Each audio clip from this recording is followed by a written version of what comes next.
and we got blocked by Amazon 3 days in.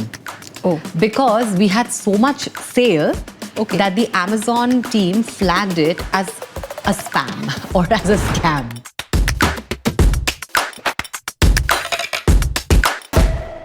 I hate beginning a podcast with saying you're a mother to lovely girls, but I also feel very proud beginning a podcast saying that you're a mother to two lovely girls. The biggest win I think we will have as a country will be if after motherhood we can see women take up entrepreneurship. Just wasn't financially literate enough to know that money in the bank account is not really an investment. It's going to make the bank a lot of money, not you. I think I've reached a stage where at least I am my own cheerleader.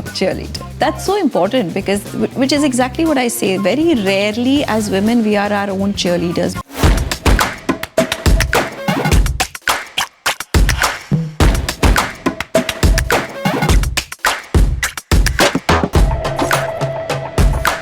Hi everyone, I'm Preeti Rathi Gupta, founder of Lxme, India's financial platform for women, and your host for The Rich Recipes. Welcome to a podcast dedicated to empowering women to take control of their lives and finances. Every woman, based on her circumstances, does a different journey when it comes to her career or her life. We talk about simple, actionable tips to help you master this journey, keeping money and finance at the center of it all, because money is the enabler. Whether you're just getting started or ready to level up your financial game, we've got expert insights, practical advice, and a dash of inspiration to guide you. Please join me in welcoming our guest for today, the incredible Naiyya Saggi, a visionary entrepreneur and co-founder of the Glamm Group. She's a trailblazer in the startup ecosystem, transforming how women engage with digital content and commerce. We'll share with you her incredible journey from idea of baby Chakra to execution and really becoming co-founder of a very large conglomerate. Naiyya, such a pleasure always to talk to you. I think every time we've had a conversation, it's gone on for hours and we don't know where to stop. Sometimes at jury panels, sometimes at podcasts, and sometimes when we've just met for coffee at Four Seasons. On my 40th birthday, Preeti. Or your 40th birthday. Shh, you're not supposed to. Like, who says she's 40? Like, no. But we were just talking before this. And, I hate beginning a podcast with saying you're a mother to lovely girls. But I also feel very proud beginning a podcast saying that you're a mother to two lovely girls. One of them is just 2 months old, and I've seen you back to work. I don't think you ever took a break. So while we cover all of that, what drives Naiyya? But I've seen your journey. I've sort of Googled your journey before I knew you. And there was that entire, from starting up baby Chakra to really, growing it to a scale and then becoming a co-founder of Glamm Group. I'm a founder and I know that it's an arduous journey, and there are small wins every day and there are big challenges and setbacks also every day. I'm very curious to know because I want to know when I will feel like that. When was the first time you felt, this is success? Like I'm successful now. So Preeti, first of all, it's such a pleasure always to catch up and to talk, as you know, and I have a lot of respect for what you and the team are building at Lxme. I've made it very clear, I think, on multiple occasions. Thank you. So thank you for having me here. And I'm glad we're having these conversations, not just with myself, but I know with some other amazing women on this platform. I still don't think I'm successful. I just don't. I think there's so much more to do, so much more to build, so much more to grow. And I speak with all honesty. Yes, I can talk about a few of the high points in my life, right? And maybe that is, kind of as synonymous to not feeling successful, but feeling celebratory. Yeah. And I talk about that, right? Two in particular. One was, I still remember the first time when we got a birthday cake at the Baby Chakra office.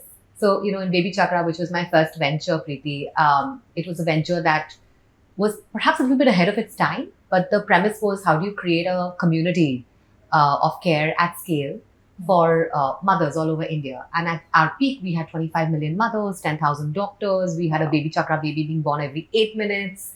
It was crazy. Like we had, people, mothers coming in from all over the country in different languages, talking about their childcare, the maternal health problems, and, inspiring each other, connecting with each other, connecting with doctors. I remember the first time we got a cake that came to our office, and we all were asking each other, "Ye kahan se aaya ye cake?" Right? And turns out it was a baby Chakra mother who'd given birth to her child and her preemie child. And she'd gone through a lot in that birth process. And she felt that baby Chakra was the platform where she could share all of this. And she'd sent a cake to us to celebrate her child's first birthday.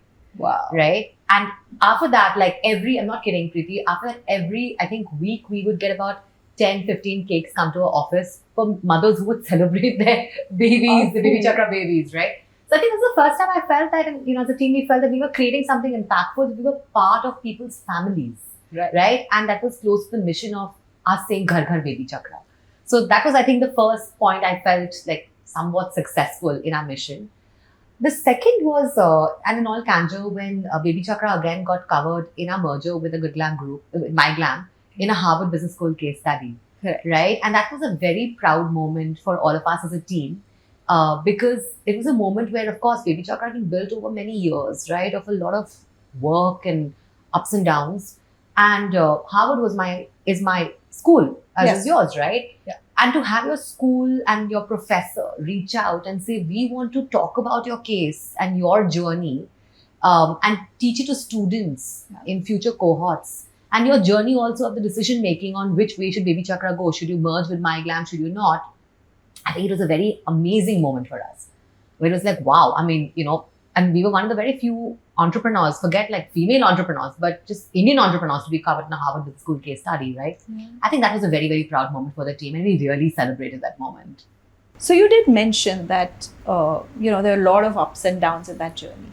And I think most successful entrepreneurs talk of the highs. They talk about when things really, turned all bright and cheerful, and, things they did differently or things that helped the company grow. But that's not the full, it's not the full story.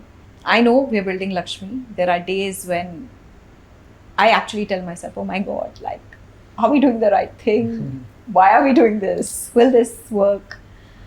I'm sure you've had those moments as well. And I think I think both of us, because we talk to a lot of entrepreneurs, women entrepreneurs, the chances of women dropping off in this journey are very high because of these lows.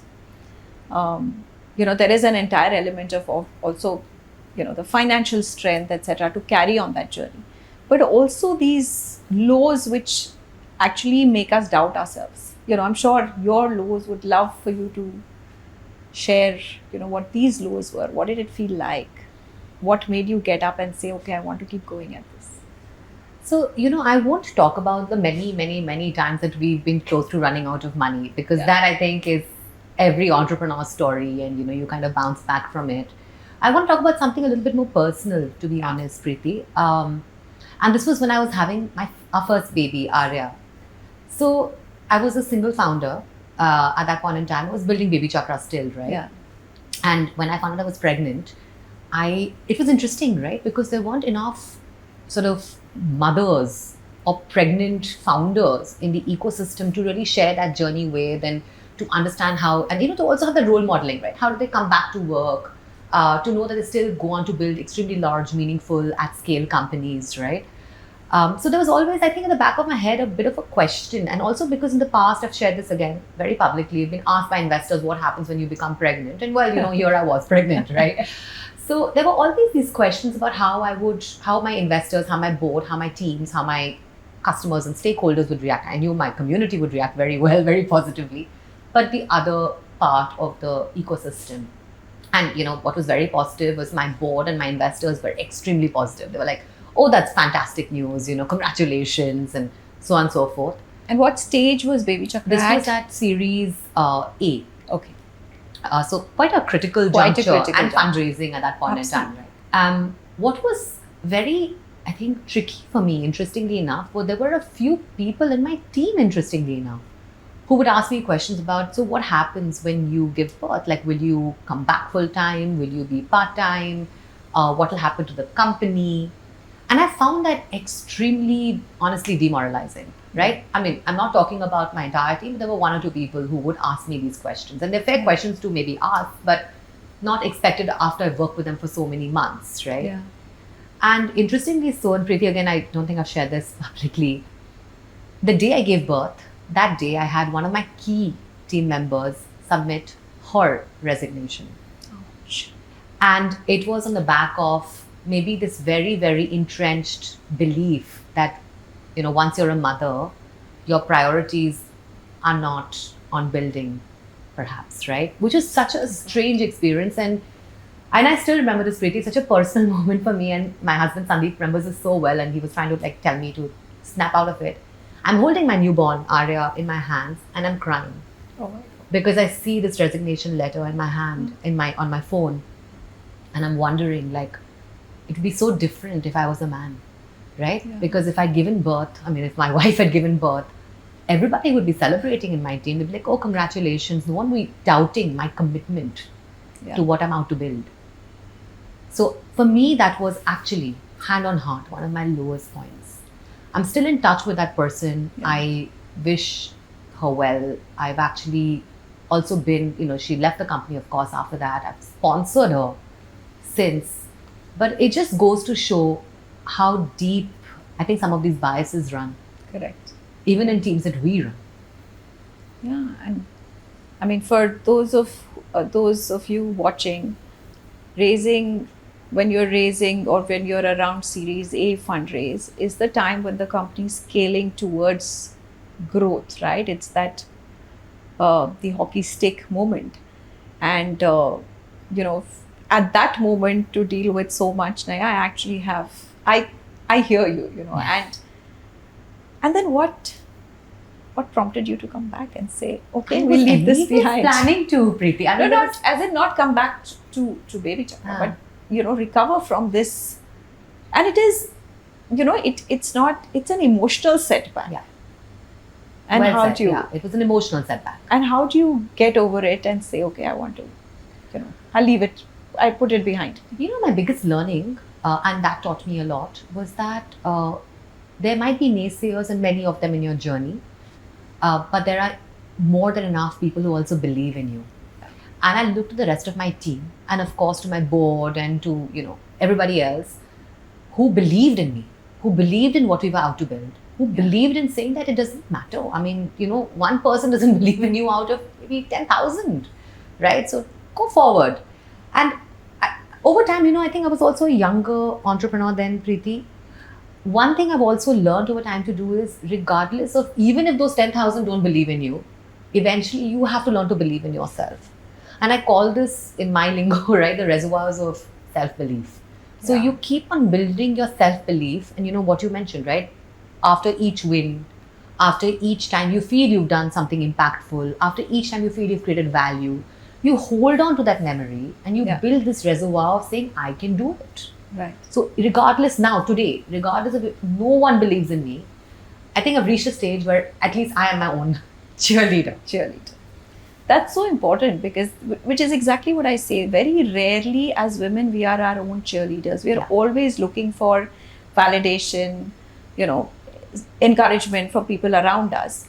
But if it's something that you are building, something that you are doing, your own self-belief is the first foundation of what you're doing. I know when I started Lxme, people would question me, why do you need a separate platform for women? Women will not invest. I actually had an investment banker ask me, will the men in India allow their women to invest? And I just didn't know how to answer that question, right? But questions like these shake your belief in yourself at times, and you have to go back and say, okay, why did I set it up? What was my, strong conviction in why this is needed or why this will be a success? But so well said to sort of draw on those, that reservoir of self-belief. So I think it all kind of came together, a series of experiences. You said, okay, maybe now's the time to build this product out for India and for Indian families. Right. And was there like a business plan? And where did the money come from? How did you go about it? So the first set of monies actually came in from, friends and family. Right. Because people had, I talk about friends and family, I talk about people I'd worked with, Correct. family members, etc. And it was very, very small seed capital. But we kind of clubbed that actually with a round from an angel fund called Mumbai Angels, which was a very preeminent angel fund at that point in time. They backed in Mobi, etc. Right? So that was the first sort of seed check that came into the business. After that, we did a Series A and a Series B. And then after that, of course, the transition happened to Glamm. So we pretty much financed the operations through investor money. But over time, we did, we literally experimented with 3 business models, Preeti. And that's why I say it's a little bit before its time. Yeah. I think now, of course, with the UPI stack and with micropayments and with a whole host of other, like the commerce stack well established, we're playing in a very different playing field today, right? Sure. But at that point in time, we were experimenting with a service discovery and booking platform for prenatal, postnatal, and childcare services. We listed more than 25,000 services across India, across 8 cities in India.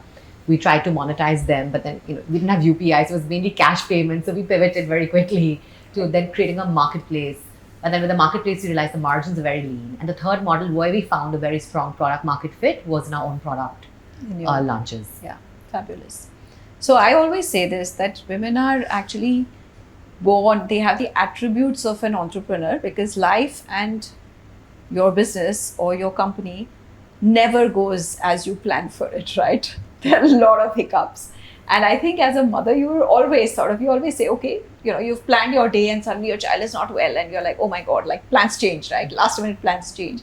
The ability to pivot personal, plans as well as pivot business plans. I think that's something I feel we're inherently sort of born with, but somehow we fear taking up entrepreneurship. And I wish, we were chatting earlier where we said that for women, I think entrepreneurship is such an exciting journey to take up for a number of reasons, right? Whether it just gives them the flexibility, it gives them the ability to build as per their dreams. But we see very few women taking up entrepreneurship. And why do you think that happens? I mean, there's so much now being in the ecosystem, right? We are all champions, right? Where we're saying, okay, if we see a woman entrepreneur, we want to back them. In fact, I go and tell women entrepreneurs when they stand up and they say, I'm a woman entrepreneur. I'm like, don't put the woman in front of you, just say I'm an entrepreneur, right? But there are like more than the challenges in the ecosystem. I feel that women don't put their hand up as often as they should. So there are a couple of layers to this, right? And Preeti, and I was telling you earlier as well, I do want to acknowledge my privilege, right? Because I think the context we come from sets so much of how much we can dream. Right. Now, you talk about the example of the child being sick and changing plans. You know what? I mean, my husband and I, like very equal parents. Yeah. So Sandeep actually then, we decide if he has to travel that day to Delhi for work, then it's me. But if I need to travel to Bangalore for work, then it's Sandeep, right? Or if both of us are, in meetings that day, we take, kind of turns on who should take care of Arya, or, God forbid if Raya fall unwell, but she's too small, fortunately, so she's quite protected. But, that is the reality. I mean, that's why I know I can do what I do. And that's why he can do what he can do as well, because he knows that I have his back, he has mine. So I do want to call out that the partnership, right, not just at work but even at home, is one of the most important partnerships that can set the stage for a lot of the ambition that a lot of us have today, because we know the base is there, right? I mean, it must be really tough if you're a single mother, for instance, right? Or if you're a mother whose husband is not maybe as present or as equal in the parenting journey, and then that's a lot of load on women.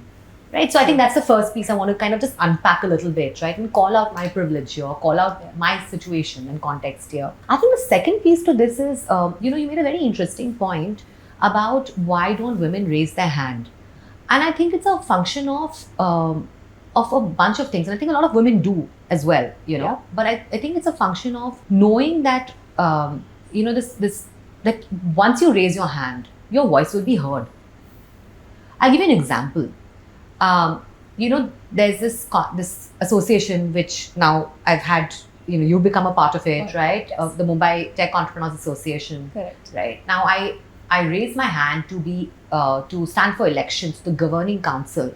Yeah. And the reason I raised my hand, and I did this when I was 7 months pregnant, right? But the reason I did this was when I attended one of our flagship events, which was fantastic, the Mumbai Tech Week earlier this year, what I realized was there weren't as many women founders and women engineers who were attending the event or who were attending the conversations, the community meetups later, etc., right? Or being part of the narrative.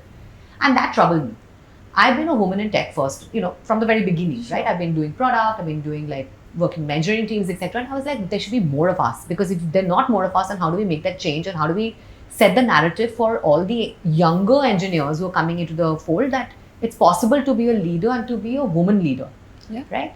So I did that and I put my hand up. But the reason I knew I could put my hand up and if I got elected, I could make that change was because I knew that the construct was conducive for me to make that change. Sure. Yeah. So I think a lot of times when women don't raise their hand, they feel that it's either because they don't believe in the system that they're playing to, that if they raise their hand, no one's going to listen to them anyway. Yeah. So it's time wasted and they will just be frustrated. Or they don't feel that they have, the background, the almost a bedrock of support that will help them take on that additional responsibility at work or in a leadership role, but have that bedrock kind of still be in place so that the basics of family and home don't get ruffled. Right. That's my sense. No, absolutely. And I think when you talk about privilege, I totally agree. But, I feel privilege. I've found that women, and I think there was a journey that I did, and I realized that I had to create that privilege. Absolutely. Right? You have many to, times, you have to create a support system around you. And that actually becomes your power along the way. Because entrepreneurship is demanding, it is erratic. There will be days when there have been days in Lxme where I've probably not come home for 2 nights, right? Or I've worked really, really late or not had the time to decide what's going to be made for dinner or lunch or, what's going to happen, what's going on with the children, etc.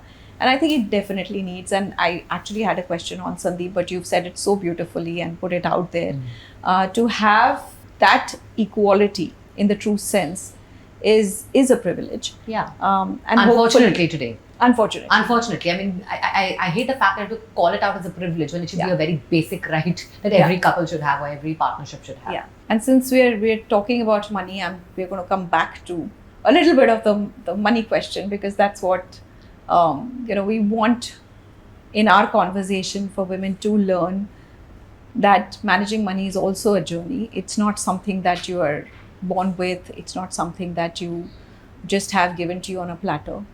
So the interesting thing, I was asked on another podcast recently on what is the best financial decision I've made.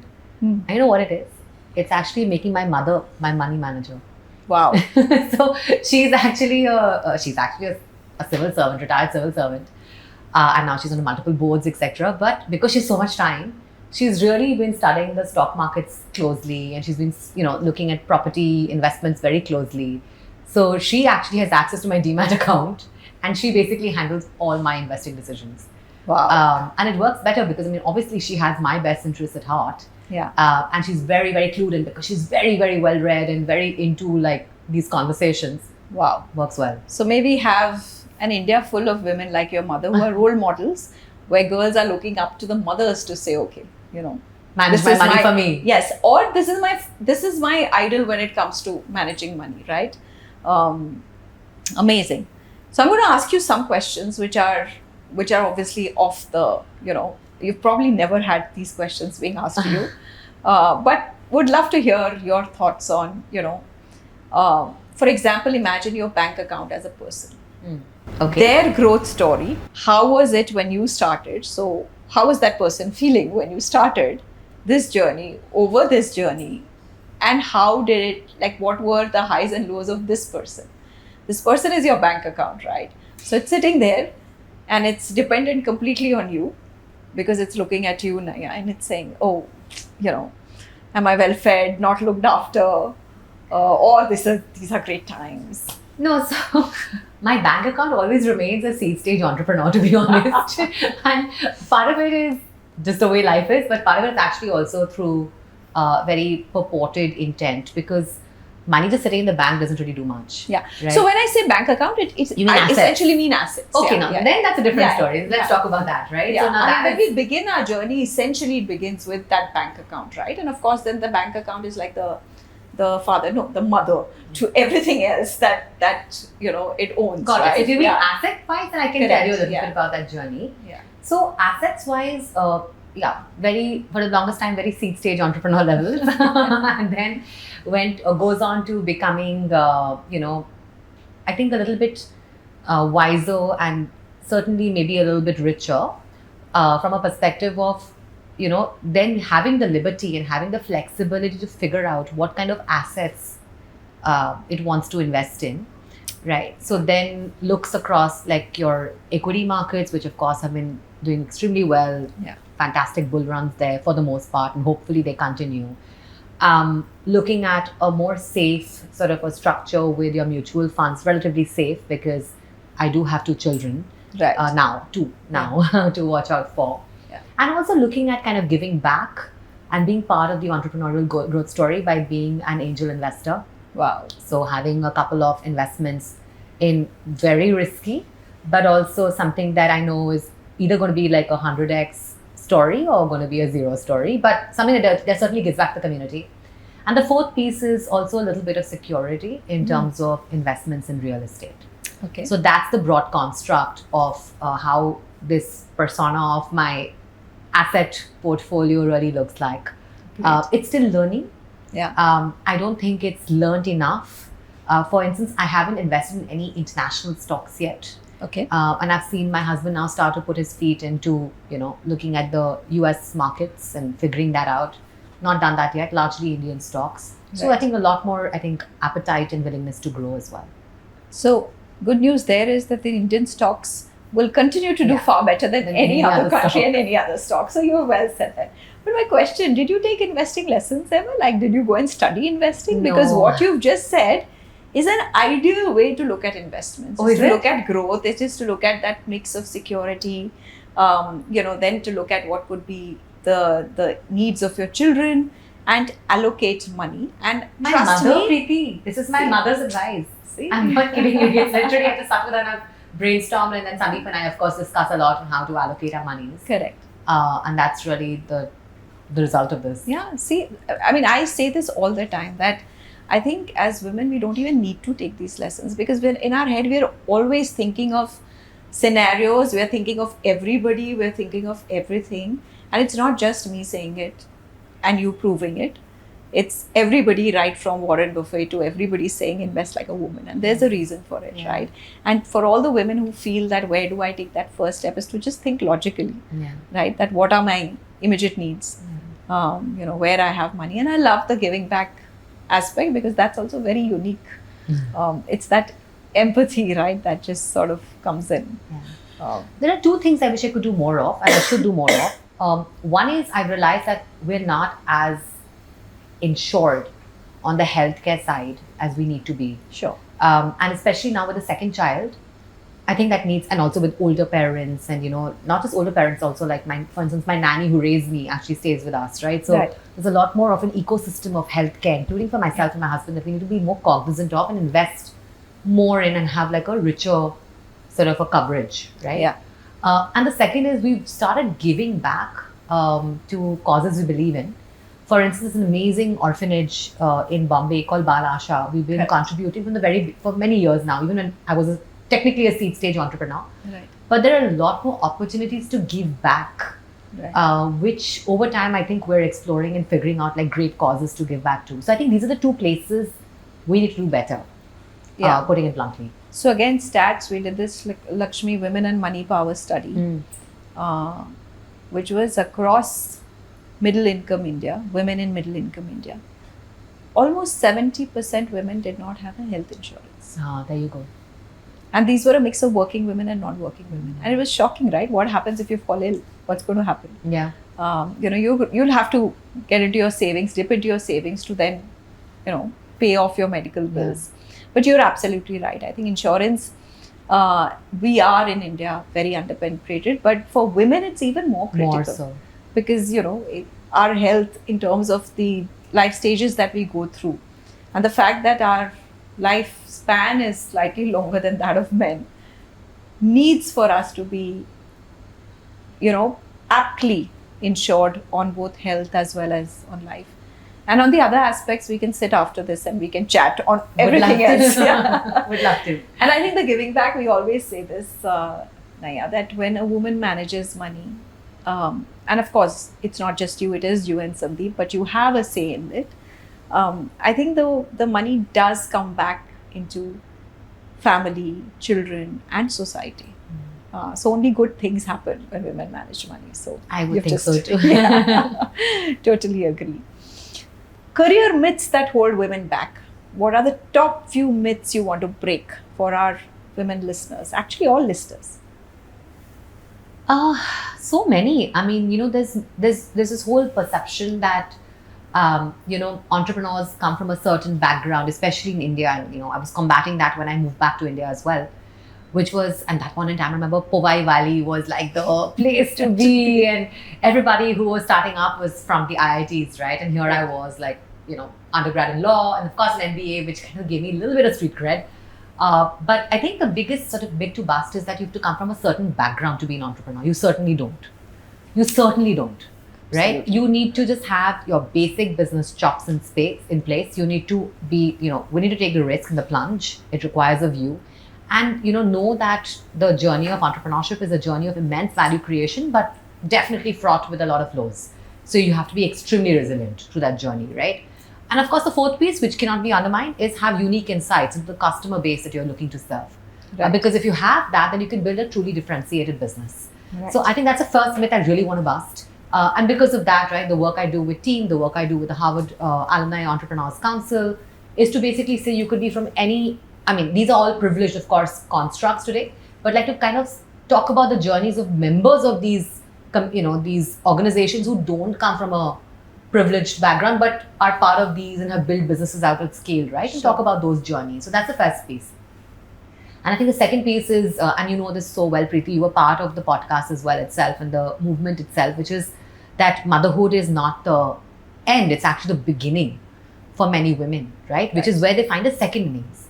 A lot of women I've seen go on the maternity break and they've been typically employees or, or maybe working. And then after that, there's a crossroads.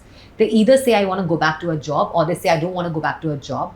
What I'm basically sharing is that, is there a third construct that is, don't go either way, become an entrepreneur, right? Because like you said very correctly, it could give you that flexibility. You have a lot more wisdom, you have a lot more resilience, right? And is that a third narrative that can play out? Right. And, I think it's getting better and better today. We did the Mompreneur show recently, right? Where we had more than 1 lakh mompreneurs from across India apply. We had our finalists, selected and win. But I think the biggest learning that came from that was that, motherhood is really is a place where people drop off. And that's what we're seeing as a big problem statement in India. So the biggest win I think we will have as a country will be if after motherhood, we can see women take up entrepreneurship. And I think to that, therefore, the myth I want to bust is that motherhood is not the end. It's actually the beginning. I think that applies to marriage, motherhood, Yeah. all of these life stages, right? True. But you're absolutely right. I mean, what my inner realization was when I gave birth to my daughter, I think there was a lot more resilience and grit that it brought in me that I had before, that I didn't have before. So I think that was, why not?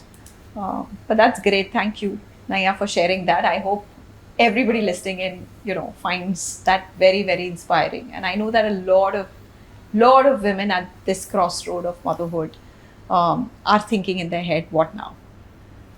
So great.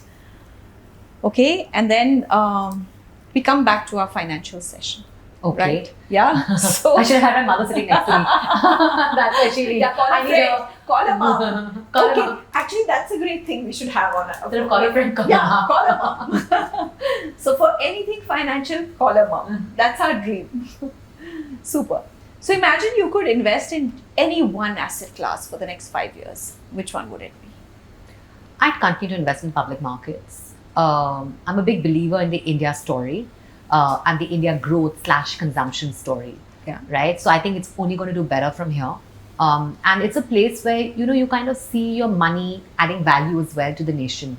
Right. Right. So that's my preference. Fabulous. That's our preference too. One financial tip to your younger self. Start investing early. There's a power in compounding. which all of us think, oh, life is long and, all the other cool stuff. But that's a good thing, right? If life is long and you have compounded money and, it's a good thing for you at the end of the day, right? So start investing very, very young. Even if you do micro investments, sure, it makes it worth it. I started my journey of investing too late, I feel. Yeah. I just wasn't financially literate enough to know that money in the bank account is not really an investment. It's a saving. It's not going to do very much. It's going to make the bank a lot of money, not you. So I think I learned the journey of investing a little bit later than I should have. Yeah, well said. I think that's true for a lot of us. And I think this is the learning that we really want to bring out there, that whether you buy with your first salary, whether you buy that dress or the shoe or go out wherever you've been aspiring to, the first thing before that should be to do an SIP. Correct. The smallest amount, because once you begin, you've begun that journey, and you'll only, realize what you've started, such a powerful, sort of dedication to yourself over the next few years. Fabulous. So I'll give you an example, a very concrete example. I did an internship while I was at law school, undergrad, on a scholarship at the International Bar Association in London. And the scholarship was a finite amount. And I remember saving money, not eating meals to pay for my youth hostel and to pay for my commutes, etc. But then the Apple iPod had come out, the first one. And I was enamored with it. I've always been a big fan of technology. And I was like, this I need to have. Yeah. It'll play songs. I listen to it when I'm walking, saving money on my tube. And I want to buy this. And I think I paid £120, which was a lot of money. And I wasn't eating. I'm not getting pretty. I wasn't eating meals to save money for this. Now, what a waste, right? When I bought it, gave me a lot of joy for a few, maybe years. But if I put in at £120, right? This is many years back. It would probably be worth £1,200 today, right? Yeah. If not more. Much more. Yeah. So I don't mean don't scrimp on the small joys of life, but also be, if you have limited monies, then try and invest early. Is my point. Okay, if you could receive a free financial consultation from an expert anywhere around the world, who would it be? It would certainly be Warren Buffett. And I think most people would choose time with him, and not just because it's a financial consultation, right? I think it's more about a bird's eye view of where the world is heading from an economic perspective. And I think just that insight or that sort of future forward thinking and almost like a predictive thinking and with very simple principles to it all, right? Yeah. Would be a real eye opener and a privilege. So that would certainly be a great experience. So he has been that icon who's time and again said money management is very simple. People have made it out to be this complicated art. It is not. It is really logical decisions and giving it a long-term time frame to pan out. And he said that. And of course, he said, invest like a woman. So personal favorite as well. Personal favorite. As seasoned professionals, our biggest fulfillment is when we are able to handhold, empower, or mentor young professionals in managing not just their money better, but also understanding the business and finance side of things, and also handhold their journey in their career as well as entrepreneurship. Well said, Preeti. No other joy bigger than this, right? Yeah, I'd say that's our superpower. All right, so now it's time to make things even more interesting. Joining us now is a young working professional who is ready to ask both me and you some of her own questions. Let's give a very warm welcome to Harshita Darak, who's an equity research analyst, since we spoke about equities. Let's see what she has got to ask us and whether we have the right answers for her.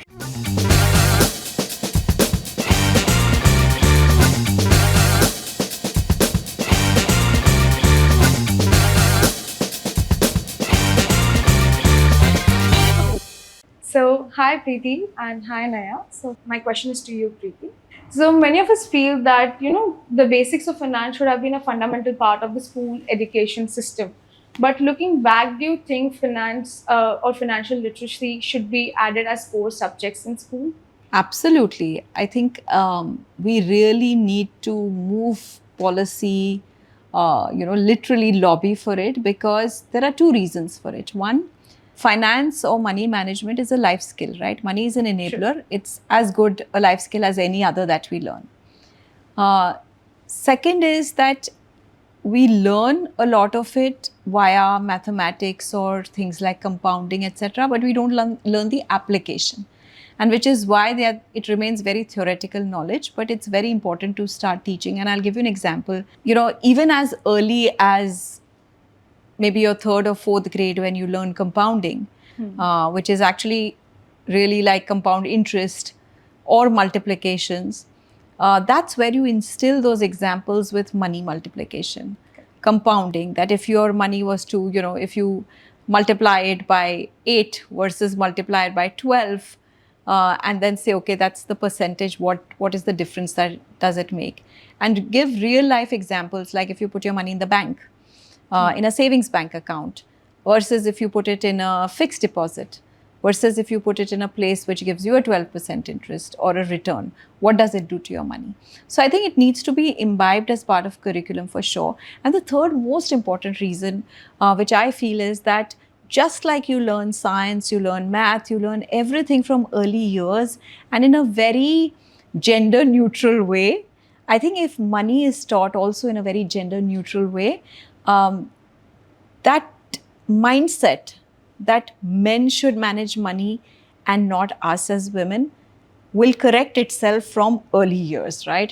That basic foundation will be set in, that it's something that every person has to do, whether you're a girl or a boy.